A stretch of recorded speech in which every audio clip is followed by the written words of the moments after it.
You're listening to SDO Isabela Radio Base Instruction. Come on, Mape! Yay! Mape paawit, Mape pagguhit, Mape sayaw at Mape lusog ka. When learning continues in Mape Edukalidad. Hey! When learning continues in MAPE Edukalidad.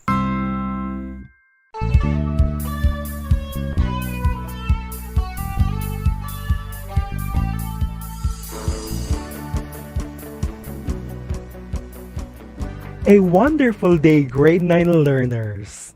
I am overwhelmed with your presence today. Welcome to our third episode in Arts 9. Only here in Radyo Eskwela sa Isabela.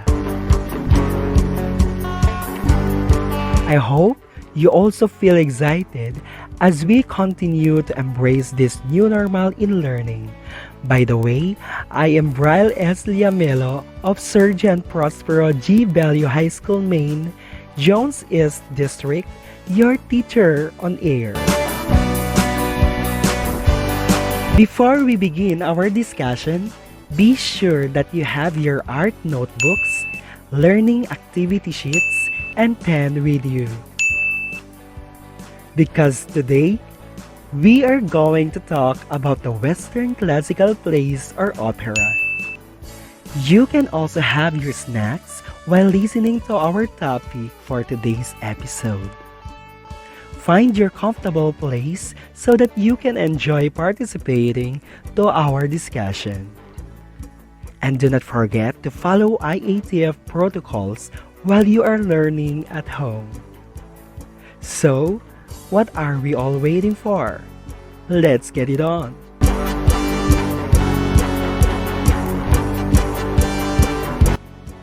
Are you ready? Yay! Good! This is our second episode in MAPE Edukalidad, and our discussion will focus on how to illustrate the different elements of the different classical plays and opera of the Western countries which are produced and performed in different periods. Let's go!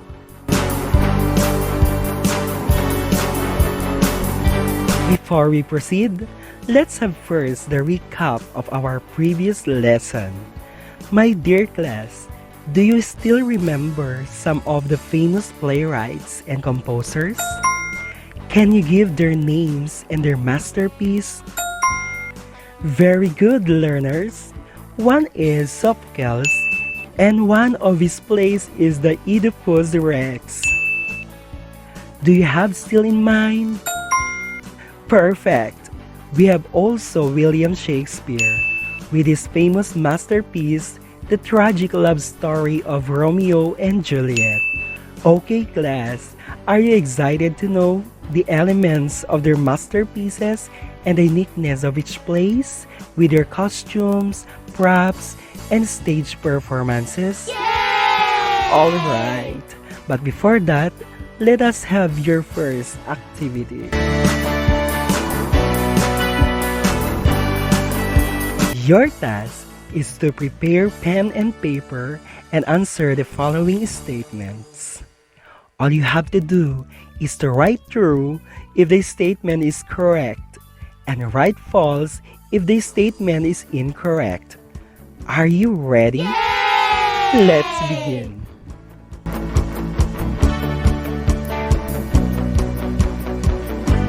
Number 1. In Greek play, the facial expression is not important because of the mask they are wearing. What is your answer? Correct! The answer is true. Did you get it right? Very good!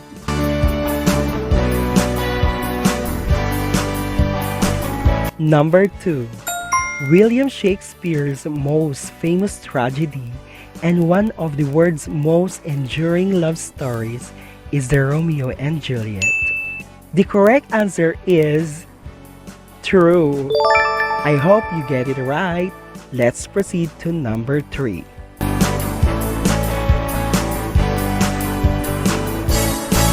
Number 3.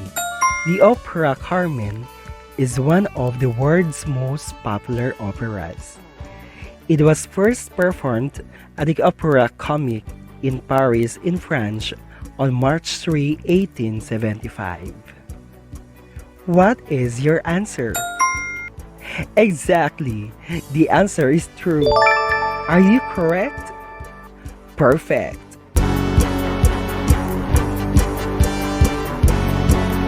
Number 4. The number of characters per play in Oedipus Rex is 1 to 3 characters only and consists of 12 members in the chorus. What is your answer? I know you get it right because the answer is true.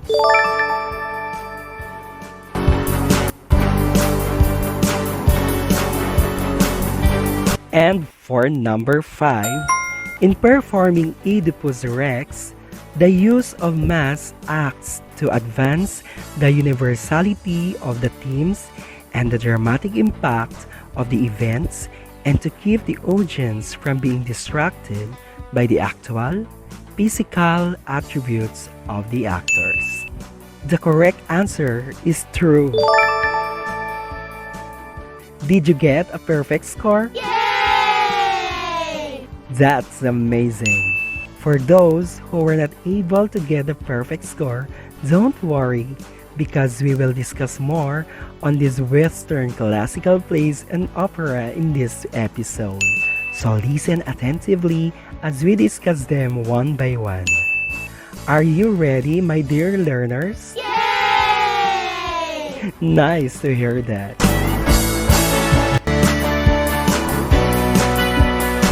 Class, did you know what is theater? Exactly! You really still remember it. Theater means place of seeing. This theater is the place where different performances take place. Let us know the classical plays and opera during Greek period which performed in the theater.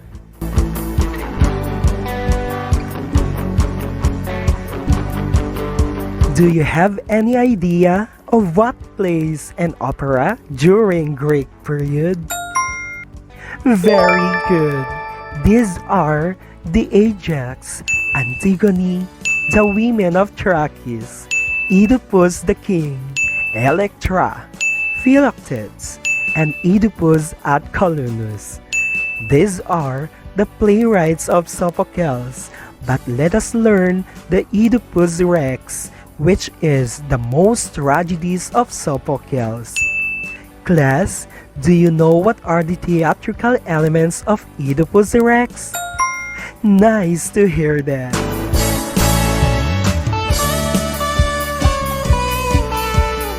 The genre of Oedipus Rex is tragedy. The number of characters per play is 1 to 3 characters only, but they can portray other characters. The chorus consists of 12 members, all of whom wore identical masks, acts to advance the universality of the themes and the dramatic impact of the events and to keep the audience from being distracted by the actual physical attributes of the actors.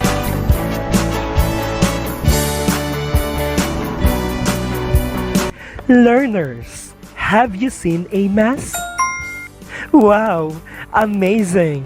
Yay! Did you know that Oedipus mask is a gold mask with exaggerated deep empty eye sockets? Very good. Yes, it is. How about Jocasta? Yes, you're right. Jocasta is the mother of Oedipus. The expression of her mask depends on the scene of the play. How about the mask of Creon, the brother-in-law of Oedipus? Very good. Creon's mask is mad or angry facial expression with crown.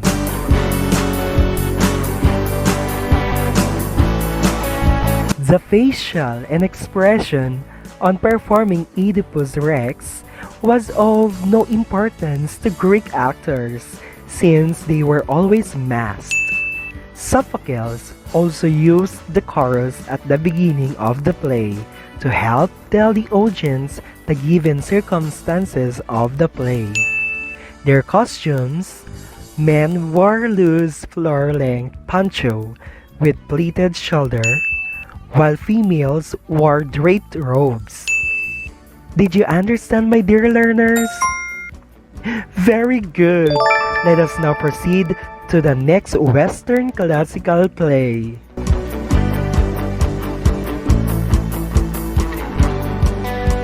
Class, have you watched already one of the famous love stories written by William Shakespeare during Renaissance period? What is it? Very good. It's Romeo and Juliet. It is the most famous tragedy and one of the world's most enduring love stories. Can you say it again, class? Very good. Romeo and Juliet.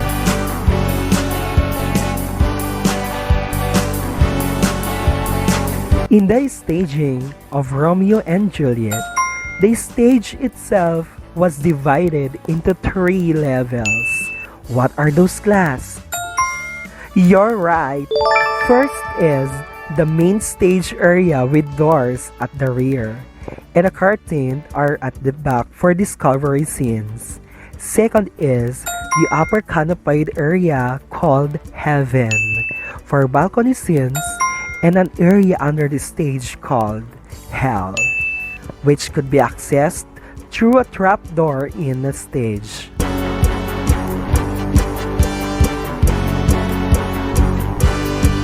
Alright, class, the stage is now ready. But do you know what are the props for Romeo and Juliet? What are those? Correct! These are dagger, shovel, small bouquet of flowers, garbage can, vial of potion, drums, broom, women's handbag, banners, and many more. But class, do not forget that props in display may vary, depend on the scene or act if you are going to perform it. Understood? Yay! Very good. You are very active.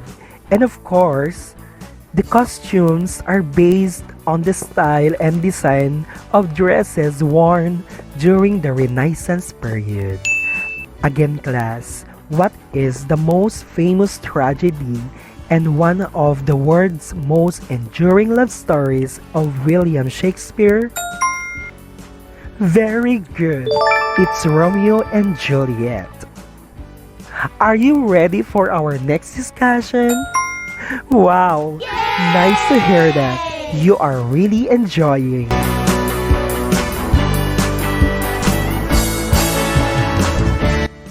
Did you know that there was a popular stage work by a 17-year-old boy and his name is Georges Bizet? Yes, you heard it right again. It's Carmen. How about the setting of Carmen? Yes, you're right again. The setting of Carmen opera takes place in Seville, Spain during the mid-19th century.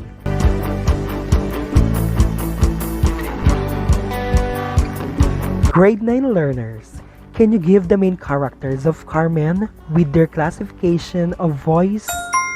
Wow, you're amazing. I like the energy.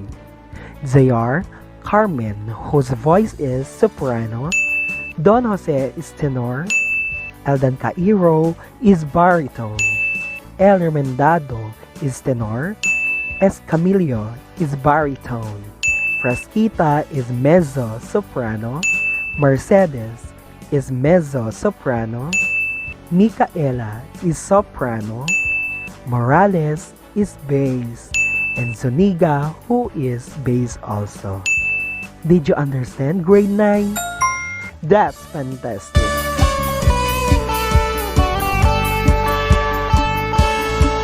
How about the staging? Do you want to know, class? Alright, it seems that you are still excited.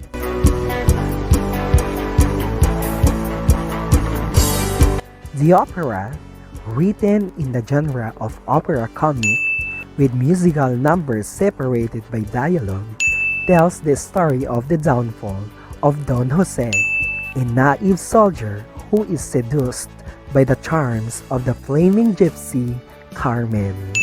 No man could resist Carmen's charms, and when she was ready to move on, watch out! The opera is fascinating drama of love and jealousy, filled with famously alluring melodies and captivating dancing. The story has been the subject of many screen and stage adaptations. Class, can you say it again? The masterpiece of Georges Bizet? Very good. It's the beautiful and charming Carmen.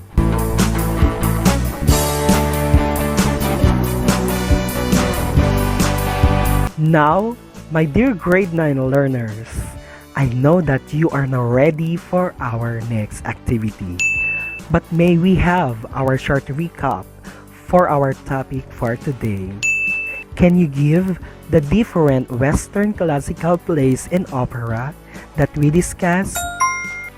Very good. One is the Oedipus Rex during the Greek period, Romeo and Juliet by William Shakespeare during Renaissance period, and Carmen during Romantic period. Okay, class, I know that you are so much excited for your short quiz, right? Fantastic! Here is the direction.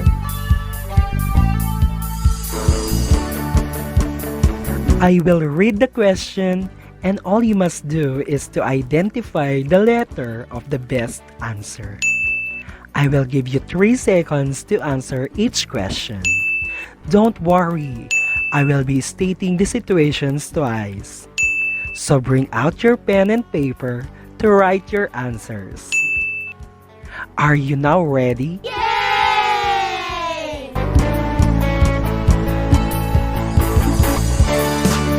Let's begin. Number 1.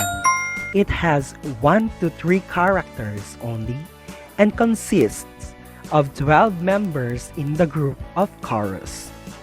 What play is this during Greek period? Number 1. It has 1 to 3 characters only and consists of 12 members in the group of chorus. What play is this during Greek period? Letter A. Romeo and Juliet. Letter B. Carmen. Letter C. Oedipus King. Letter D. Oedipus Rex. You may now write your answers.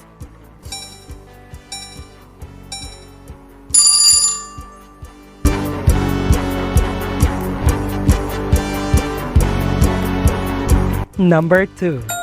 This mask is owned by the brother-in-law of Oedipus. The facial expression is mad or angry. Who owned the mask? Number 2. This mask is owned by the brother-in-law of Oedipus. The facial expression is mad or angry. Who owned the mask? Letter A. Jocasta. Letter B. Oedipus. Letter C. Crayon. Letter D. Antigone. You may now write your answers.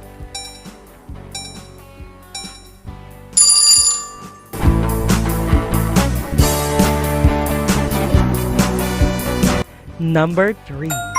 This is William Shakespeare's most famous tragedy and one of the world's most enduring love stories. Number 3. This is William Shakespeare's most famous tragedy and one of the world's most enduring love stories. Letter A. Oedipus Rex and Antigone. Letter B. Romeo and Juliet. Letter C. Carmen and Don Jose. Letter D. Romeo and Carmen. You may now write your answer.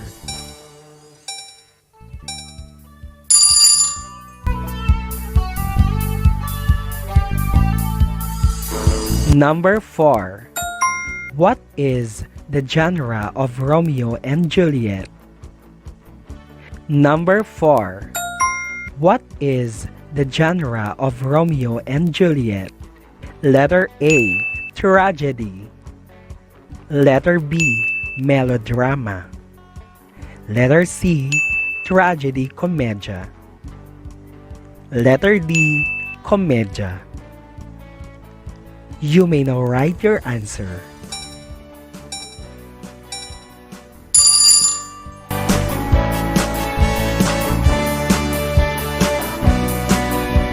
Number 5. This opera is a fascinating drama of love and jealousy, filled with famously alluring melodies and captivating dancing. The story has been the subject of many screen and stage adaptations. Number 5. This opera is a fascinating drama of love and jealousy, filled with famously alluring melodies and captivating dancing. The story has been the subject of many screen and stage adaptations. Letter A. Carmen. Letter B. Oedipus Rex. Letter C. Romeo and Juliet. Letter D. Antigone. You may now write your answer.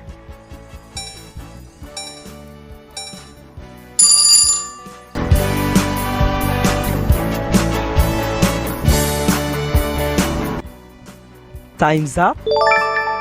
My dear learners, it's time to check your answers. Ready? Yay! Fantastic!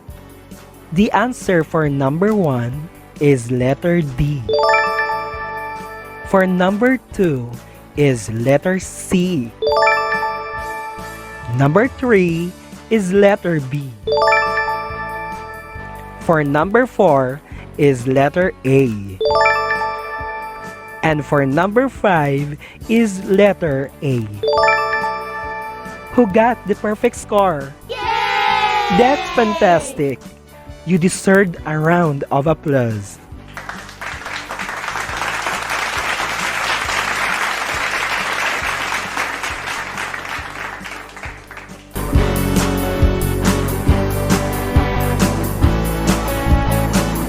Congratulations, Grade 9, for actively participating for today's episode.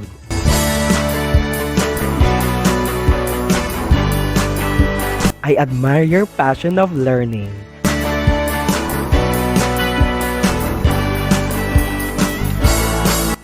I hope this learning episode will guide you to understand our topic for today.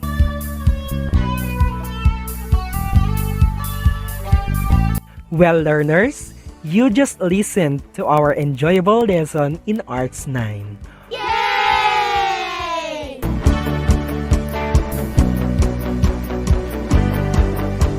Once again, I am your radio teacher, Sir Brian S. Liamelo of Sergeant Prospero G. Bellew High School, Maine, Jones East District, reminding you all na sa panahon ng pandemya, walang batang may iwan sa SDO Isabela. Stay home and stay safe. Till next time. Patuloy ang edukasyon para sa ating henerasyon. Sa daan ng pagkatuto ay walang may iwan. Kaya halina sa Radyo Eskwela.